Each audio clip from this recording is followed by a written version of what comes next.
টাঙ্গাইলের নাগরপুরে সরিষার বাম্পার ফলন। এখানে হলুদ সরিষা ফুলে ঢেকে গেছে বিস্তীর্ণ ক্ষেত, যা এই অঞ্চলের কৃষকদের জন্য আশার আলো জ্বালিয়েছে। নাগরপুরে সরিষার ক্ষেত জুড়ে হলুদ ফুলের সমারোহ প্রকৃতির অপরূপ শোভা তৈরি করেছে। আবহাওয়া অনুকূলে থাকা, উন্নত বীজ ব্যবহার এবং সঠিক সময় সেচ দেওয়ার কারণে এই ফলন হয়েছে বলে জানিয়েছে কৃষকরা।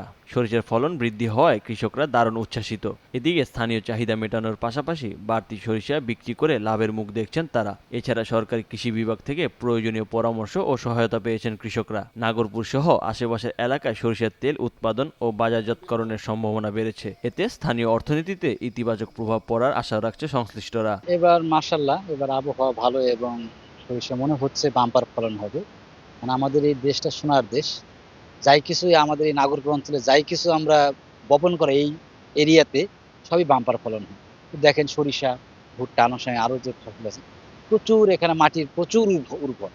কারণ সেই যমুনার সেই পলিতে এখানে প্রচুর ফলন হয়, বাম্পার ফলন হয়। ধান বলেন, সরিষা বলেন, গম বলেন, ভুট্টা বলেন, সবই বাম্পার ফলন।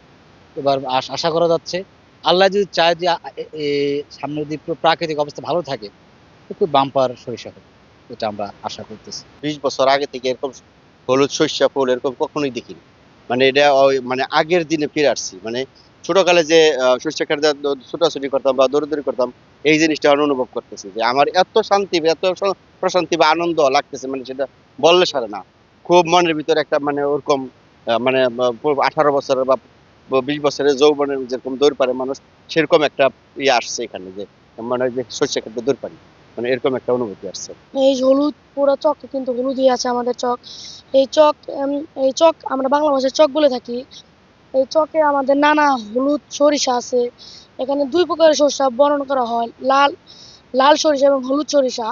এই সরিষাগুলোর কিন্তু এবার বরণ খুব ভালো হচ্ছে। বৈচিত্র্যের যে সমাহার, সেটা কিন্তু বাঙালির যে বিভিন্ন মাঠে ঘাটে যদি না ঘোরাফেরা করা হয়, আসলে এর যে সৌন্দর্য, এর যে দৃশ্য উপভোগ করার, সেটি কিন্তু মিস করবেন। কারণ অপরূপ দেশ হচ্ছে বাংলাদেশ। নানান রূপে বাংলাদেশ বিভিন্ন সময় ৬ ঋতুতে ৬টি ভাবে কিন্তু মানুষের সামনে উঠে আসে। কাজেই এই বাঙালির যে ৬ ঋতুর ৬ রূপ, এই রূপ দেখতে গেলে কিন্তু আপনি ঘরে বসে থাকলে হবে না। এর রূপ দেখতে হলে মাঠে ঘাটে বিভিন্ন পথে প্রান্তরে আপনাকে ঘুরতে হবে। তখনই দেখবেন যে বাংলাদেশের যে রূপ কতটা সুন্দর, কতটা চমৎকার। লক্ষ লক্ষ টাকা খরচ করেও কিন্তু এই রূপ দেখতে পারবেন না অন্য কোনো দেশে গেলে। কাজেই আমাদের যে সমস্যাটা হয়েছে সেটি হচ্ছে যে আমরা আমাদের রূপগুলাকে সুন্দরভাবে উপস্থাপন করতে পারি না। আর উপস্থাপন না করার কারণেই এর চেয়ে কম রূপ দেখতে আমরা লক্ষ লক্ষ টাকা খরচ করে ভিন দেশে যাই। কাজেই আমাদের সবার উচিত আমাদের জায়গা থেকে, যার যার জায়গা থেকে আমাদের যে ভালো লাগার দৃশ্যগুলো, সেটি যেন বিশ্বের কাছে তুলে ধরি। শাহিনুর রহমান শাহিন, নন্দন টিভি।